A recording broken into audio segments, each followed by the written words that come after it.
ಈ ವರ್ಷದ ಪದ್ಮ ಪ್ರಶಸ್ತಿಗಳು ಪ್ರಕಟಗೊಂಡಿವೆ. 131 ಮಂದಿ ಸಾಧಕರಿಗೆ ಗೌರವ ನೀಡಲಾಗಿದೆ. ಕರ್ನಾಟಕದ 8 ಸಾಧಕರು ನಾಗರಿಕ ಪ್ರಶಸ್ತಿಗೆ ಆಯ್ಕೆಯಾಗಿದ್ದಾರೆ. ಈ ಕುರಿತ ಒಂದು ಕಂಪ್ಲೀಟ್ ರಿಪೋರ್ಟ್ ಇಲ್ಲಿದೆ.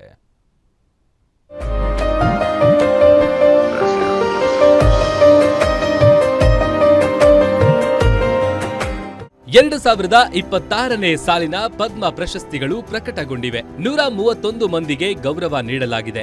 ಕರ್ನಾಟಕದ 8 ಸಾಧಕರು ನಾಗರಿಕ ಪ್ರಶಸ್ತಿಗೆ ಆಯ್ಕೆಯಾಗಿದ್ದಾರೆ.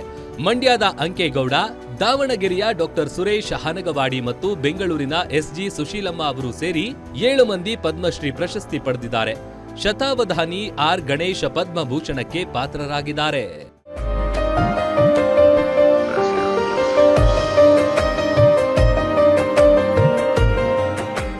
ಯಾವ್ಯಾವ ಕ್ಷೇತ್ರದಲ್ಲಿ ಯಾರ್ಯಾರಿಗೆ ಅವಾರ್ಡ್ ಅನ್ನೋದನ್ನ ನೋಡೋದಾದ್ರೆ,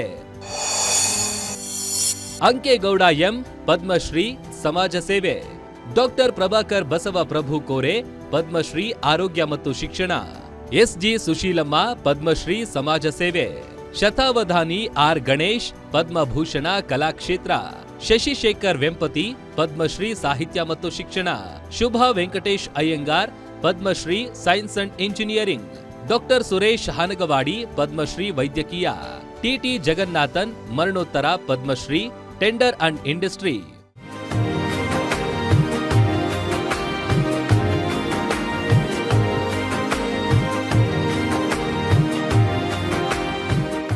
ಕನ್ನಡ ಜ್ಞಾನ ದಾಸೋಹಿ ಪುಸ್ತಕ ಸಂತ ಪುಸ್ತಕ ಮನೆಯ ಅಂಕೇಗೌಡರು ಮಂಡ್ಯದ ಪಾಂಡವಪುರ ಹರಳಹಳ್ಳಿ ಬಳಿ ಇರುವ ಈ ಪುಸ್ತಕ ಮನೆಯನ್ನ ಕಳೆದ 55 ವರ್ಷಗಳಿಂದ ಅಂಕೇಗೌಡರು ನಿರ್ವಹಣೆ ಮಾಡ್ತಿದ್ದಾರೆ.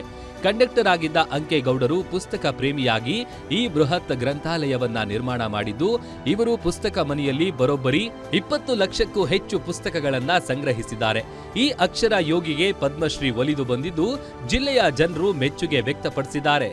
ನನ್ನನ್ನು ಗುರುತಿಸಿದೆಯಲ್ಲ ಕೇಂದ್ರ ಸರ್ಕಾರ ಆಗ್ಬೋದು, ನಮ್ಮ ಗೌರವಾನ್ವಿತ ಮೋದಿ ಸಾಹೇಬ್ರಾಗ್ಬೋದು, ಇದನ್ನು ಗುರುತಿಸಿದಾರಲ್ಲ ಸರ್, ಇಷ್ಟು ಜನ ಮಧ್ಯೆ ಸಂತೋಷ ಆಗುತ್ತೆ ಸರ್. ಬಟ್ ಒಂದು ಹೇಳ್ತೀನಿ ಸರ್, ಭಾಳ ಕಷ್ಟಪಟ್ಟಿದ್ದೀನಿ, ಹೋರಾಟ ಮಾಡಿದ್ದೀನಿ. ಇದನ್ನು ಈ ಜಾಗಕ್ಕೆ ಸೇರಿಸೋದಕ್ಕೆ ನನ್ನ ಏನಿದೆ ನನ್ನ ಜೀವನವನ್ನೇ ಇದಕ್ಕೆ ಪಣ ಇಟ್ಟು ಮಾಡಿದ್ದೀನಿ ಸರ್. ಯಾಕೆಂದರೆ ಒಂದು ತಲೆಮಾರು ಉಳಿಯಲಿ, ನಮ್ಮ ಮಕ್ಕಳಿಗೆ ಮುಂದೆ ಪೀಳಿಗೆಗೆ ಇದು ಅನುಕೂಲ ಆಗಲಿ ಅಂತ ನಾನು ಮಾಡಿ, ಇಲ್ಲಿ ಯಾವುದೇ ವಿಧವಾದಂಥ ನೀವು ಒಂದು ಲೈಬ್ರರಿ ಮಾಡಿ ಮೇಂಟೈನ್ ಮಾಡೋದು ಕಷ್ಟ ಇದೆ. ಇಲ್ಲಿ ಎಂಟ್ರೆನ್ಸ್ ಫೀಸ್ ಇಲ್ಲ, ಮೆಂಬರ್ಶಿಪ್ ಫೀಸ್ ಇಲ್ಲ, ಯಾರು ಬಂದು ಓದಿ ಸರ್ ಮಾಡಿದ್ದೀನಿ.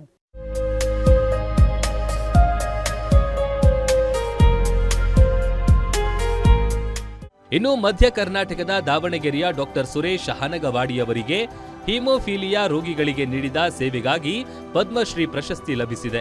ಇದು ಜಿಲ್ಲೆಗೆ ಲಭಿಸಿದ ಮೊದಲ ಪದ್ಮಶ್ರೀ ಗೌರವ. ಮಾವನ ಸಾವಿನಿಂದ ಪ್ರೇರಿತರಾಗಿ ಸುರೇಶ್ ಅವರು ವೈದ್ಯರಾಗಿ ಕರ್ನಾಟಕ ಹಿಮೋಫೀಲಿಯಾ ಸೊಸೈಟಿಯನ್ನು ಸ್ಥಾಪಿಸಿ ಸಾವಿರಾರು ರೋಗಿಗಳಿಗೆ ಉಚಿತ ಚಿಕಿತ್ಸೆ ನೀಡಿದ್ದಾರೆ. ಇವರ ಸಮಾಜ ಸೇವೆ ಪರಿಗಣಿಸಿ ಪದ್ಮಶ್ರೀ ಗೌರವ ಸಿಕ್ಕಿದೆ.